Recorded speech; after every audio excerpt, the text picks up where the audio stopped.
Kolahalas TV YouTube channel. இது வாய்மையின் எக்காலம்.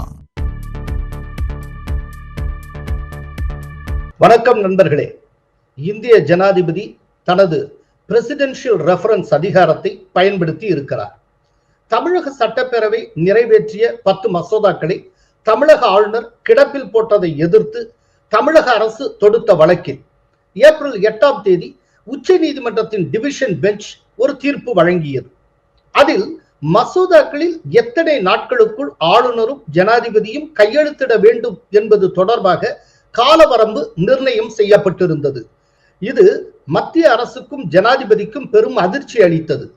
இதை தொடர்ந்து மேல்முறையீடு செய்து அரசமைப்பு சாசன அமர்வுக்கு வழக்கை மாற்ற கோருவதா, மறு ஆய்வு மனுவை தாக்கல் செய்வதா, அல்லது இந்திய அரசமைப்பு சாசனத்தின் 143 உட்பிரிவு 1 வழங்கி இருக்கக்கூடிய அதிகாரத்தின் கீழ் விளக்கம் கேட்டு உச்ச நீதிமன்றத்துக்கு ஜனாதிபதி கேள்வி எழுப்புவதா போன்ற பல்வேறு வாய்ப்புகள் பற்றி மத்திய அரசு யோசித்து வந்தது. இந்நிலையில் சில நாட்களுக்கு முன் ஜனாதிபதி திரௌபதி முர்முவை மத்திய சட்டத்துறை அமைச்சர் அர்ஜுன் ராம் மேக்வால் சந்தித்து பேசினார். இதனைத் தொடர்ந்து நேற்று, அதாவது மே 15ஆம் தேதி உச்ச நீதிமன்றத்திடம் 14 கேள்விகளை எழுப்பி விளக்கம் கேட்டிருக்கிறார் ஜனாதிபதி. இதற்கு power of president to consult Supreme Court என்று பெயர். தனக்கு அரசமைப்பு சாசனம் வழங்கியிருக்கும் சட்டபூர்வ வாய்ப்பை ஜனாதிபதி பயன்படுத்தி கொண்டிருக்கிறார். ஆனால் இதற்கு முதல்வர் ஸ்டாலின் மிக பெரும் கண்டனம் தெரிவித்திருக்கிறார். இதற்கு முன் ஜனாதிபதியாக இருந்த சங்கர் தயாள் சர்மாவும் இதுபோல உச்ச நீதிமன்றத்திடம் கேள்வி எழுப்பி இருக்கிறார். 1993ஆம் ஆண்டு அயோத்தி கோயில் விவகாரம் தொடர்பாக அவர் கேள்வி எழுப்பினார். அதாவது கிபி 1528க்கு முன்பு சர்ச்சைக்குரிய இடத்தில் இந்து கோயில் இருந்ததா இல்லையா என்பதுதான் சங்கர் தயாள் சர்மா எழுப்பிய கேள்வி. அதற்கு விடையளிக்கும் பொறுப்பை அலகாபாத் உயர் நீதிமன்றத்திடம் ஒப்படைத்தது உச்ச நீதிமன்றம். அந்த காலகட்டத்தில் காங்கிரஸ் ஆட்சி நடந்தது. நரசிம்மராவ் பிரதமராக இருந்தார். இப்போது ஜனாதிபதி திரௌபதி முர்மு எழுப்பியிருக்கும் கேள்விகளையும் அவற்றுக்கான விளக்கங்களையும் பின்னர் ஸ்டாலின் கூறுவதில் இருக்கிற நியாயத்தையும் பற்றி நாம் விரிவாக பார்க்கலாம். 1. ஒரு மசோதா ஆளுநரிடம் சமர்ப்பிக்கப்படும் போது அரசமைப்பு சாசனத்தின் 200வது பிரிவின் கீழ் அவருக்குள்ள சட்ட ரீதியான வாய்ப்புகள் என்னென்ன? ஆங்கிலத்தில் சொல்றேன்னா, what are the constitutional options before a governor when a bill is presented to him under Article 200 of the Constitution of India என்று அவர் கேள்வி எழுப்பியிருக்கிறார். அதாவது ஒரு மசோதா ஆளுநர்கிட்ட சப்மிட் ஆறப்போ இந்தியன் கான்ஸ்டிடியூஷனுடைய 200வது பிரிவின் கீழே தானே அவர் அதை அணுகி இருப்பார். அப்போ அந்த 200வது பிரிவின் கீழ் தரப்பட்டிருக்கக்கூடிய வாய்ப்புகள் அதை பயன்படுத்தித்தானே ஆளுநர் கையெழுத்து போட்டிருப்பார், இல்லாட்டி காலவரம்பின்றி கிடப்பில் போட்டிருப்பார். எதுவா இருந்தாலும் அந்த 200க்கு கீழே தானே இருக்கும். அப்படிங்கிறப்போ அந்த 200க்கு கீழே இருக்கக்கூடிய வாய்ப்புகள் என்னென்ன? இதான் உங்க கேள்வியா கேட்கிறாங்க. இதனுடைய பொருள், இந்த கேள்வி எழுப்பினுடைய காரணம் என்ன அப்படின்னா, இந்த 200 கொடுத்திருக்கக்கூடிய வாய்ப்புகள் தாண்டி அந்த 200க்கு வெளியில் இருந்து இவரா தன்னிச்சையா ஏதேனும் வாய்ப்பை உருவாக்கி கொண்டாரா? அதுக்கு உங்களால பதில் சொல்ல முடியுமா? 200 படிதானே அவர் செய்திருக்கிறார் அப்படிங்கறத இன்சிஸ்ட் பண்ணக்கூடிய அந்த டோன் இருக்கு இல்லையா, அதுதான் இந்த கேள்வியினுடைய உண்மையான பொருள். அதாவது உச்ச நீதிமன்றத்திலிருந்து இப்படி ஒரு பதிலை வாங்குவதற்காக, அதாவது 200 படிதான் அவர் செய்திருக்கிறார் அப்படிங்கறத உச்ச நீதிமன்றமே ஒப்புக்கொள்ள வேண்டும், ஒப்புக்கொள்ள வைக்கணும் அப்படிங்கிறதுக்காகவே எழுப்பப்பட்டிருக்கக்கூடிய மிக முக்கியமான கேள்வி இது. 2வது கேள்வி, அரசமைப்பு சாசனத்தின் 200வது பிரிவின் கீழ் ஒரு மசோதா ஆளுநரிடம் சமர்ப்பிக்கப்பட்டு அவருக்குள்ள அனைத்து சட்ட வாய்ப்புகளையும் பயன்படுத்தும் போது அமைச்சரவையின் உதவிக்கும் ஆலோசனைக்கும் ஆளுநர் கட்டுப்பட்டவரா? அதாவது இங்கிலீஷ்ல அப்படியே சொல்றா, is the governor bound by the aid and advice tendered by the council of ministers while exercising all the options available with him when a bill is presented before him under Article 200 of the Constitution of India அப்படின்னு சொல்லப்பட்டிருக்கு. இதுல இந்த உட்கிடையாக இந்த கேள்வியின் மூலமாக ஜனாதிபதி சொல்ல நினைப்பது என்ன அப்படின்னா கான்ஸ்டிடியூஷன்ல இருக்கிற 200வது பிரிவின் கீழே தானே இந்த மசோதா தொடர்பாக ஆளுநர் தன்னுடைய சட்ட வாய்ப்புகளை பயன்படுத்துகிறார். சோ கான்ஸ்டிடியூஷன் என்ன சொல்லியிருக்கோ அதன்படி பயன்படுத்துகிறப்போ மாநில அமைச்சரவனுடைய உதவியும் ஆலோசனையும் அவருக்கு எதற்கு? அந்த ஆலோசனைக்கும் உதவிக்கும் அவர் கட்டுப்பட்டவரா? அவர் முழுக்க முழுக்க அந்த ஆர்டிகிள் 200 கொடுத்ததன்படி தான் செய்ய போகிறார். அதையும் தாண்டி அமைச்சரவையின் உதவிக்கும் ஆலோசனைக்கும் ஆளுநர் கட்டுப்பட்டவர் அப்படின்னா அமைச்சரவையினுடைய உதவியும் ஆலோசனையும் ஆர்டிகிள் 200 காட்டிலும் அதிகாரம் மிக்கதா, மிக உயர்ந்ததா? இதை இன்னொரு கோணத்துல பாத்தீங்கன்னா ஒரு கான்ஸ்டிடியூஷனுடைய செக்ஷனை காட்டிலும் ஒரு கேபினெட்னுடைய எய்ட் அண்ட் அட்வைஸ்ங்கிறது மிக உயர்ந்ததா அப்படிங்கறதா இந்த 2வது கேள்விக்கான டோன். இந்த டோனை உள்ளடக்கி மிக முக்கியமான கேள்வியை எழுப்பி இருக்கிறார். நிச்சயமா உச்ச நீதிமன்றம் கான்ஸ்டிடியூஷனை காட்டிலும் கேபினெட் உயர்ந்தது அல்ல அப்படின்னு தான் சொல்ல முடியும், வேற எப்படியுமே சொல்ல முடியாது. அதுக்காகத்தான் இப்படி ஒரு கொக்கி போட்டு ஒரு கேள்வியை கொண்டு வந்திருக்கிறது. அப்புறம் 3வது கேள்வி, அரசமைப்பு சாசனத்தின் 200வது பிரிவின் கீழ் ஆளுநருக்குள்ள சட்ட ரீதியான விருப்புரிமை, அதாவது டிஸ்கிரிஷன், நீதிமன்றத்தின் விசாரணை வரம்புக்கு உட்பட்டதா? இது இங்கிலீஷ்ல சொன்னால் is the exercise of constitutional discretion by the governor under article 200 of Constitution of India justiciable அப்படின்னு சொல்லப்பட்டிருக்கு. சரி, இந்த இடத்துல ஒரு முக்கியமான விஷயம் ஒன்று சுட்டி காட்ட விரும்புறேன். இதுல அந்த ஜஸ்டிசபிள்ங்கிற வார்த்தை ரொம்ப முக்கியம். ஜஸ்டிசபிள் அப்படிங்கிறது ஒரு லீகல் டெர்மினாலஜி. அதனுடைய அர்த்தம் என்ன அப்படின்னா subject to trial in court of லான்னு அர்த்தம். தமிழ்ல சொல்றோம்னா நீதிமன்ற விசாரணை வரம்புக்கு உட்பட்டது அப்படின்னு பொருள். ஆனால் இந்த ஜஸ்டிசபிள்ங்கிற வார்த்தைக்கு பேசிக் பொருளே புரியாமல் கிட்டத்தட்ட எல்லா தமிழ் நாளேடுகள்லையும் ரொம்ப தவறாக மொழிபெயர்ப்பு செய்யப்பட்டிருக்கிறது. ஜஸ்டிஸ் அப்படின்னா நியாயம், வி வாண்ட் ஜஸ்டிஸ்னா எனக்கு நியாயம் வேண்டும், அந்த மாதிரி டோன்ல இவங்க எப்படி மொழிபெயர்த்திருக்காங்க அப்படின்னா ஆளுநருடைய சட்ட ரீதியான விருப்புரிமை நியாயமானதா இல்லாட்டி நியாயப்படுத்தப்படக்கூடியதா, இப்படி எல்லாம் மொழிபெயர்த்திருக்காங்க. ஆக்சுவலா அது கிடையாது. டிஸ்கிரிஷன்னா விருப்புரிமை. ஆளுநருக்கு இந்திய அரசமைப்பு சட்டம் அனுமதித்து இருக்கிற அந்த டிஸ்கிரிஷனரி பவர், அந்த விருப்புரிமை அப்படிங்கிறது நீதிமன்ற விசாரணை வரம்புக்கு உட்பட்டதா அப்படின்னு கேள்வி எழுப்புறாங்க.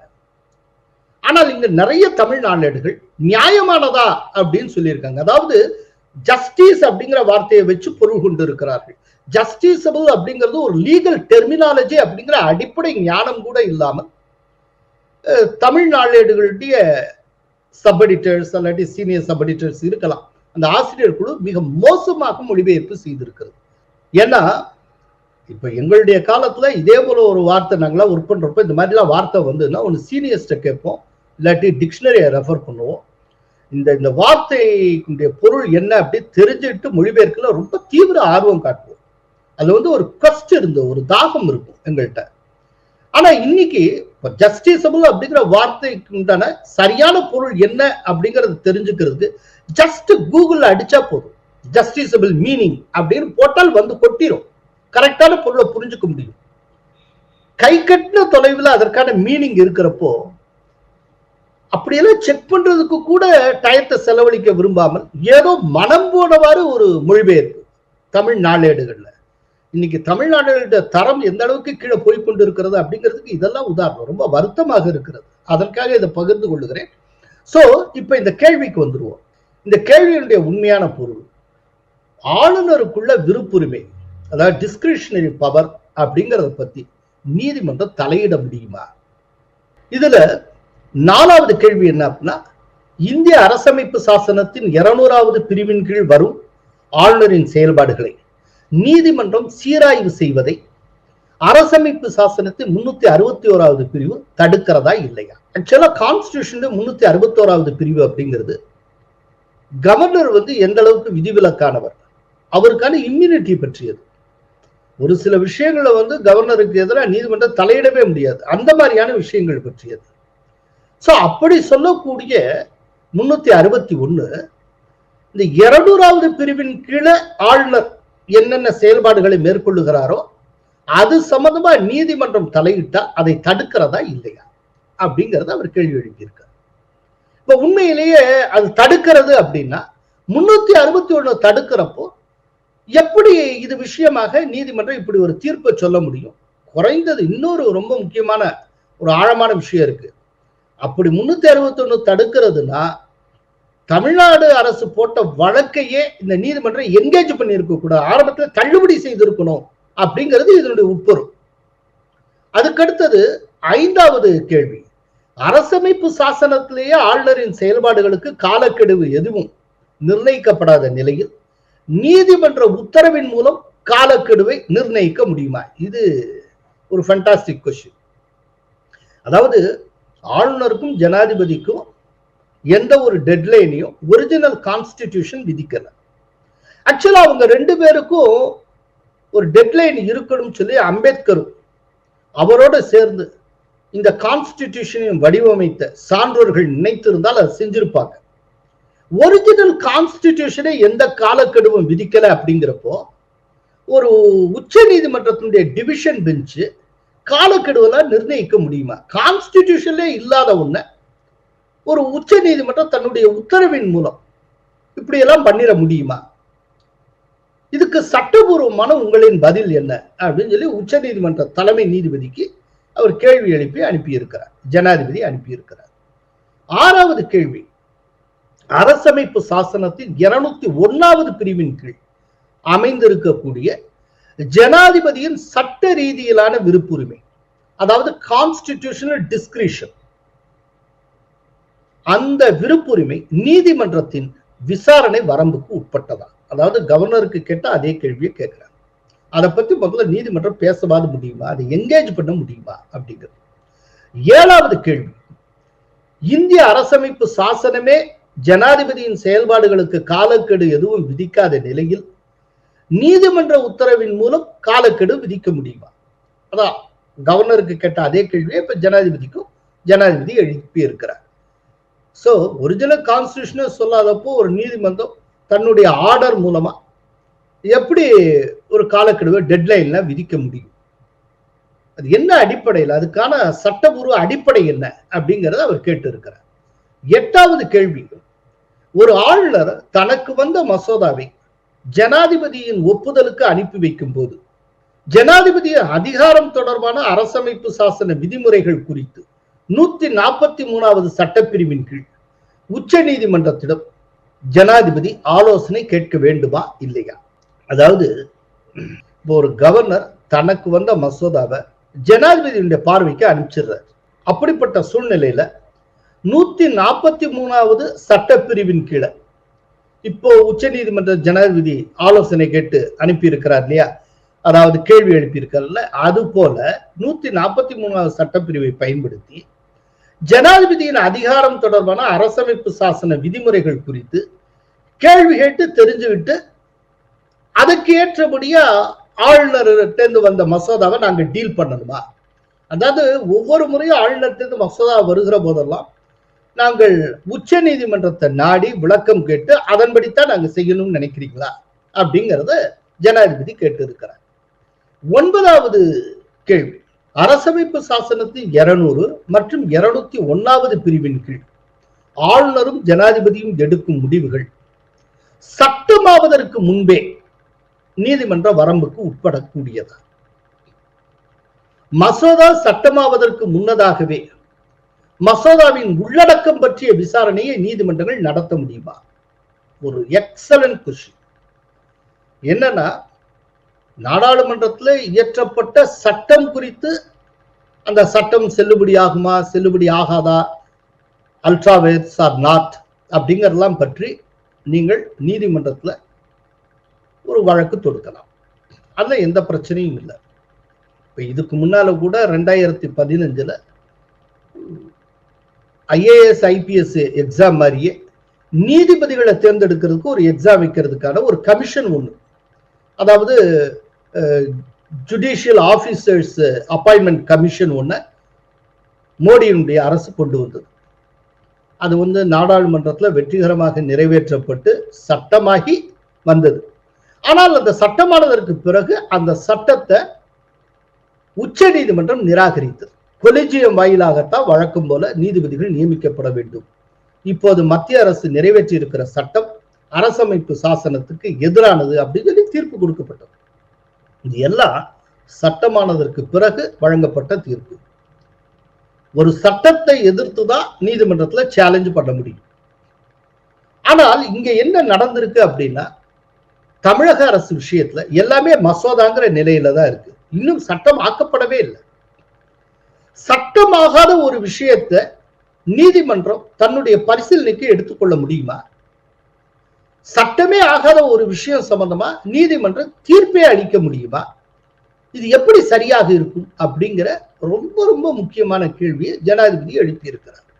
10வது கேள்வி, அரசமைப்பு சாசனத்தின் 142வது பிரிவின் கீழ் ஆளுநர் அல்லது ஜனாதிபதியின் உத்தரவுகளை வேறு விதத்தில் பிறப்பிக்க முடியுமா? 11வது கேள்வி, மாநில சட்டப்பேரவையால் நிறைவேற்றப்படும் சட்டம் அரசமைப்பு சாசனத்தில் 200வது பிரிவின் கீழ் ஆளுநர் ஒப்புதல் இல்லாமலேயே அமலுக்கு வர முடியுமா? அதாவது இந்தியாவில் ஒரு சட்டம் எப்படி உருவாகிறது? பார்லிமெண்ட்ல மசோதான்னு ஒன்று கொண்டு வந்து அது பார்லிமெண்ட்ல இருக்கக்கூடிய 2 அவையிலும் தாக்கல் செய்யப்பட்டு அது நிறைவேற்றப்பட்டு அதுக்கப்புறம் ஜனாதிபதிக்கு அனுப்பப்பட்டு ஜனாதிபதி அந்த மசோதால கையெழுத்திட்டுகிற போது அது சட்டமாகிறது. இதேதான் ஸ்டேட்லையும்.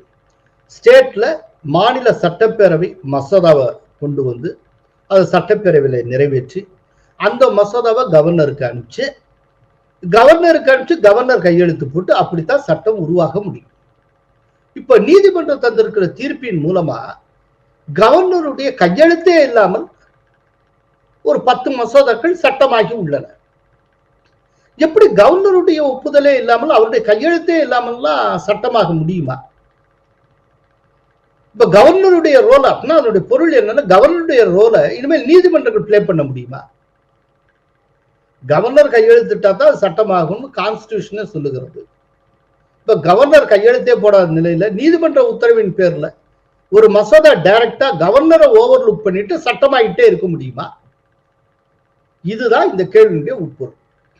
ரொம்ப ஒரு அருமையான கிடுக்கிப்பிடி கேள்விகள் இதெல்லாம்.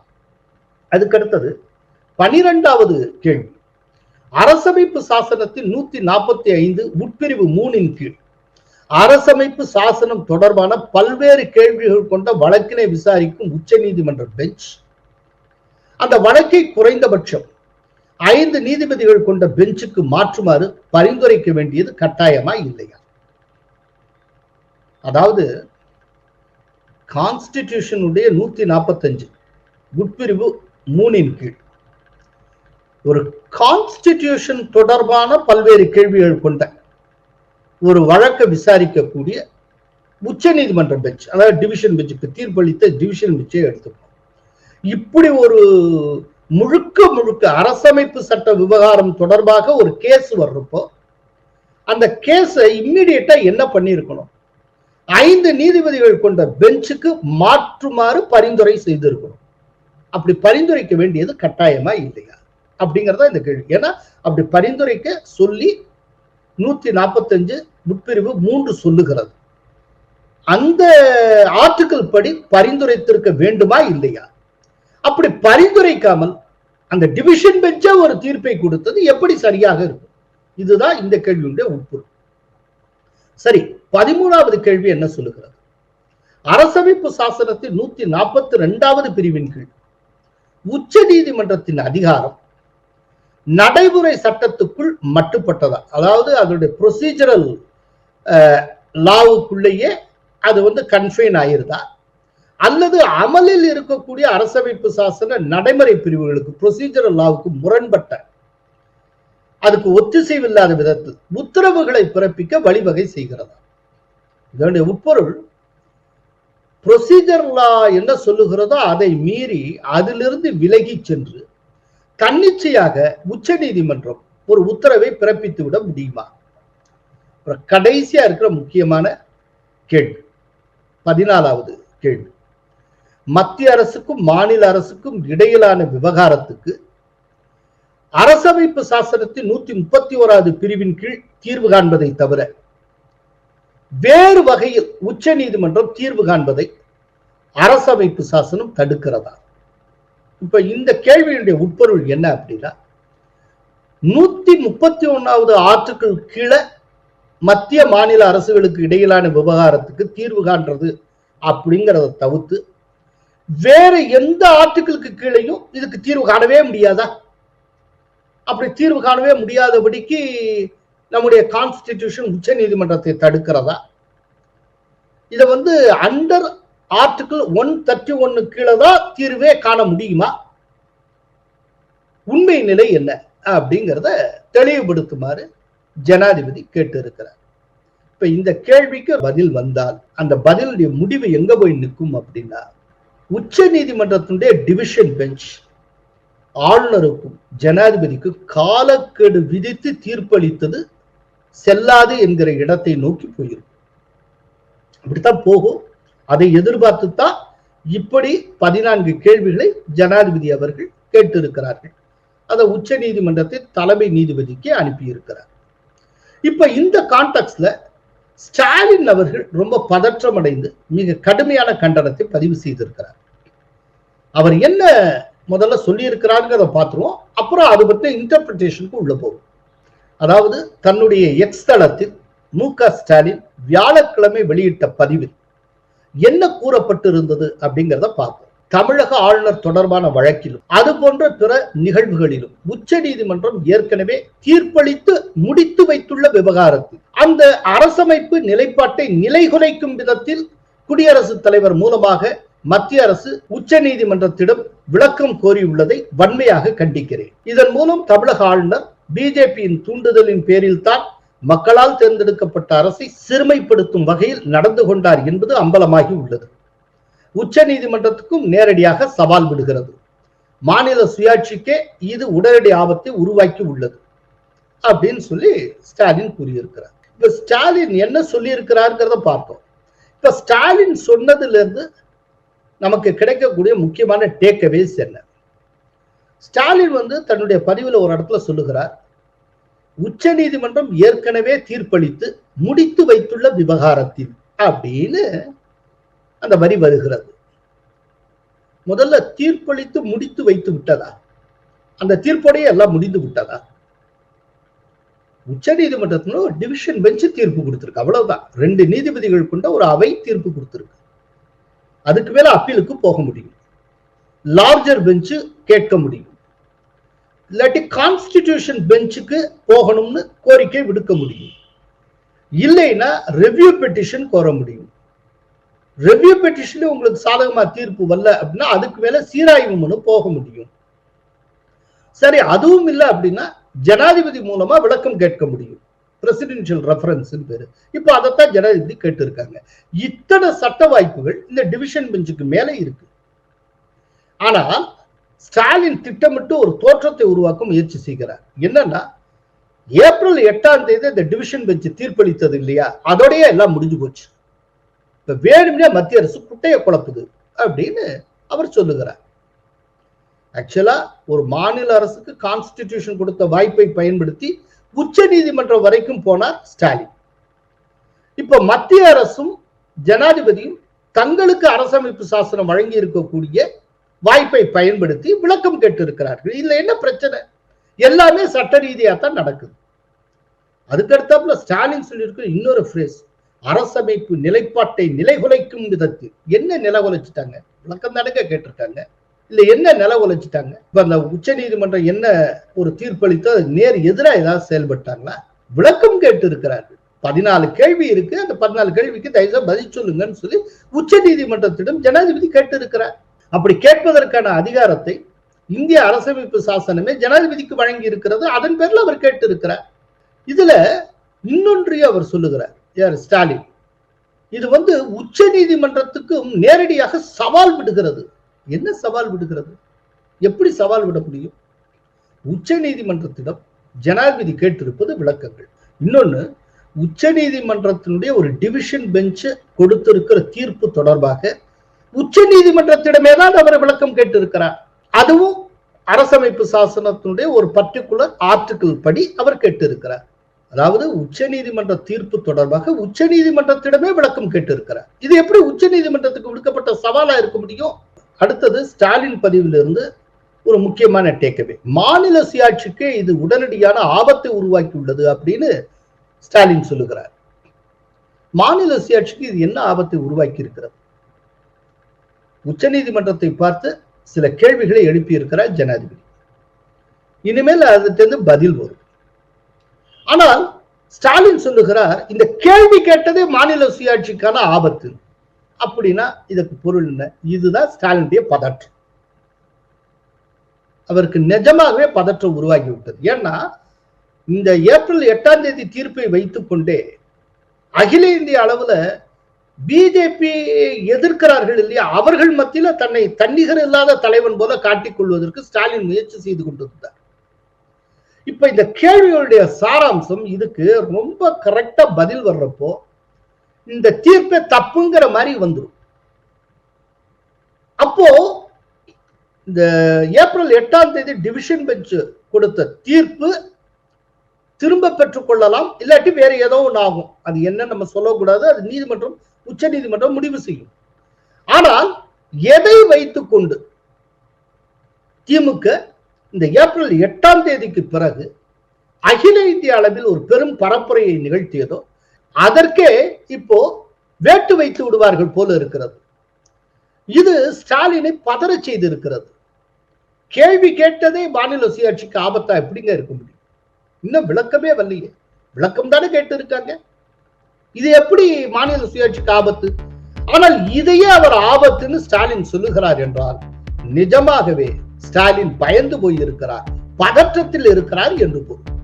நன்றி, வணக்கம். கோலஹலாஸ் டிவி யூடியூப் சேனல், இது வாய்மையின் எக்காலம்.